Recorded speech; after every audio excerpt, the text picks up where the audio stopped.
First, the Arizona legislature is officially back in session. Governor Katie Hobbs outlined her goals for the year in her State of the State address earlier today. Tonight, we have team coverage. Let's start with ABC 15's Nick Saletti, who sat down with the governor ahead of that speech. Yeah, tonight, he's diving deeper into what her vision is for the state. Describe what the state of the state currently is. The state of the state is very strong, and I'm excited to deliver that message to Arizonans. That being said, we have a lot of work to do.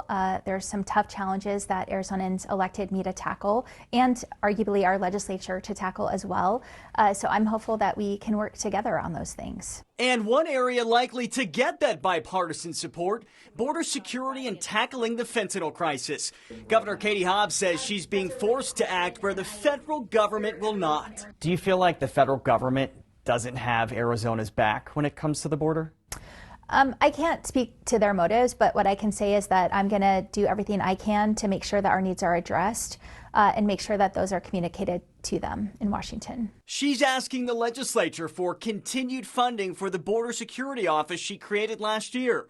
$5 million for DPS to help intercept fentanyl in Arizona's border towns, and $2 million for the Department of Health Services to provide Arizona first responders with life-saving Narcan.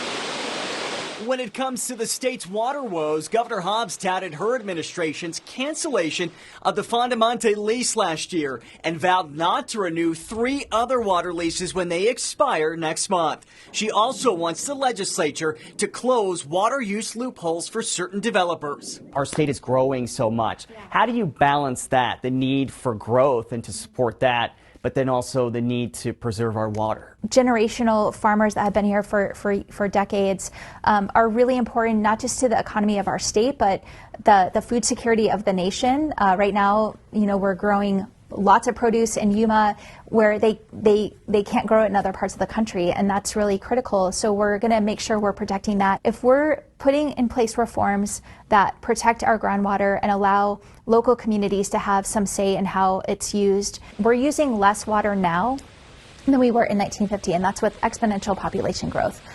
It just takes sometimes make some tough choices to do that and make sure that the special interests aren't the ones winning the day. Governor Hobbs also unveiling last week a laundry list of ways to slash expenses in the school voucher or ESA program, including steps to add more accountability. But she admits it'll be an uphill battle to get the Republican-led legislature to sign off on the entire wish list. Are there pieces of it that you feel are more valuable than others?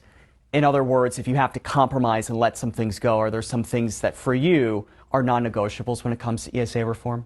I think we laid out a menu of options that could be implemented as a whole or individually, and I would be supportive of any of those being in a final package. When it comes to Arizona's affordable housing crisis, something ABC 15 has covered extensively in our Priced Out series, Governor Hobbs wants $4 million for more down payment assistance and mortgage interest relief for qualifying families, low-cost loans for low- and middle-income Arizonans in rural communities, and $3 million from the general fund to develop middle-income and rural housing needs.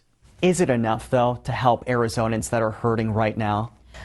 That's a really good question, and I hear every day from Arizonans that despite how great our economy is doing, that they're not feeling it, and so we need to provide relief, and we're going to continue to look for ways to do that.